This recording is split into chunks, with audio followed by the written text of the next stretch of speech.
রাজবাড়ী 1 আসনের এমপি জনাব আলী নিয়াজের পক্ষ থেকে আপনাদেরকে আমি এখানে কিছু আমাদের গণতন্ত্র হলো বহুদলীয় গণতন্ত্র। আমাদের জিয়াউর রহমান প্রতিষ্ঠা করে গেছে, আর বাকশাল হলো আওয়ামী লীগ সরকার করে গেছে। এই দুটোর মানে বোঝা লাগবে। সেটা হলো সংবিধান। সংবিধান হলো ইতিহাসে গেছে, বুঝছেন? সংবিধানটা হলো কি, জনগণের উপরে ক্ষমতা হস্তান্তর করছে, সকল ক্ষমতাই জনগণের। তা আসলে বিগত 19 বছর আপনারা কেউ ভোট দিতে পারেন নাই আওয়ামী লীগ সরকার ক্ষমতা থাকা অবস্থায়। কিন্তু সে কি করছে, রাজতন্ত্র গঠন করার জন্য উদ্যোগ নিয়েছিল। যদি রাজতন্ত্র গঠন করতো তাহলে আপনার আমার কোনো ক্ষমতা থাকতো না, তাহলে সরকার নিজে সব আইন প্রণয়ন করে ফেলাইতো।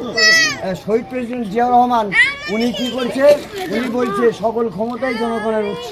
উনি এমন একটা নেতা আমরা পাচ্ছি, উনি ওনার রাজনীতি জীবনে 1988-তে উনি যে আমাদের দেশে যে বন্যা হয়েছিল, উনি রাজবাড়ি থেকে যখন বন্যায় পানিতে অনেকের ঘর বাড়ি চলা গেছিল, অনেক মহিলারা অসুস্থ হয়ে গেছিল, অনেক মহিলারা প্রেগনেন্ট ছিল, তাদেরকে কলার ঘাওয়া বানা উনি নিজেই গলা পানিতে নেমে তাদেরকে উদ্ধার করে হাসপাতালে সুষ্ঠুভাবে ভালো মতো চিকিৎসা করে পৌঁছে দিয়েছেন, খাবার দিয়েছেন, বাসস্থান দিয়েছেন। এইগুলো দেওয়ার কারণে উনি কী করছে, সবচেয়ে বড় আলোড়ন সৃষ্টি করলেন রাজবাড়ি।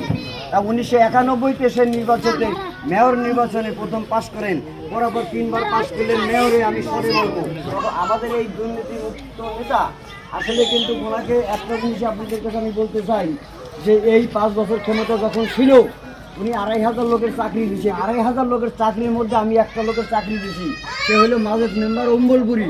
আপনারা জানিয়ে দেখতে পারেন, একটা সরকারি চাকরি আমি নিয়ে গেছি। 7-8 জন তার ফ্যামিলি খানাওয়ালা ছিল, গরিব। আমি খোয়েম্বের কাছে বলছি চাকরি হয়েছে 2001-এ, একটা টাকা লাগে নাই, আমরা একটা টাকা নেই নি, একটা চাকর পয়সা আমরা নিই, কিন্তু 5 লাখ টাকা 10 লাখ টাকা ঘুষ নিয়ে চাকরি দিতে হয়, এটা আমরা জীবনে জানতাম না।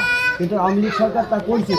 এই 10 লক্ষ টাকা 12 লক্ষ 15 লক্ষ নিয়ে অনেকের টাকা পয়সা নিয়েও চাকরি দিতে পারে নাই। কিন্তু আমার নেতা খোয়েম ভাই, আপনি প্রমাণ নেন, যদি একটা টাকার চাকরি দিয়ে আপনি বলেন যে আমি আপনার 1,50,000 টাকা দেবো, আপনি ঘাড় ধরে বাইর করে দিবি, সেই নেতা, সেই মুক্ত নেতা কিন্তু না করে না। তা সেই নেতা এই 12 তারিখে আপনাদের দায়িত্ব, আপনাদের কার্ড আছে, ওই কার্ড আমি দেখালাম, গেছিলাম, বুঝছেন? আমি গত শীতে 3 দিন এই এলাকায় ছিলাম, জিজ্ঞাসা করেন। আমি রাস্তাঘাটে অবস্থা দেখছি, খোয়েম ভাই আমার পাঠাচ্ছিল এখানে, যে আমি অভিযোগ দিয়েছিলাম, এদের নিয়ে গেছিলাম, এরা 20 জন 25 জন গেছিল। খোয়েম ভাইয়ের কাছে আমি বলছি, খোয়েম ভাই বললে সর্বপ্রথম ইনার কথা দিল, যান আমি কথা দিলাম 8 নম্বর 9 নম্বর ওয়ার্ডে আমি কাজ করে দেবো, আপনার রাস্তাঘাট যা সমস্যা আছে আমি দেখবো। আমার ছোটো ভাই রাজ্জাক বলছে আমি দেবো, এই যে দেখেন তার প্রমাণ, আপনি জিজ্ঞাসা করেন। ইনশাল্লাহ আপনাদের এলাকায় আমরা আসবো। খোয়েম ভাই যে রাজ্জাকের লোক, আপনাকে বড় চেয়ার ফেলা দেবো। যদি কোনো মহিলা থাকেন আমার খোঁজটা নিয়েন, কিন্তু সাবধান, এই কার্ড যে দেবে এই কার্ডের সময় আমরা আপনাদের এলাকায় আসবো। আপনারা সঠিকভাবে নাম দিয়ে দেবেন, তারা কার্ড পাবে।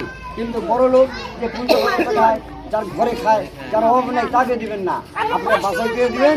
আমি কথা দিলাম আপনাদের এই কাজ পৌঁছে দেবেন ইনশাল্লাহ খোয়েমের কাছ থেকে।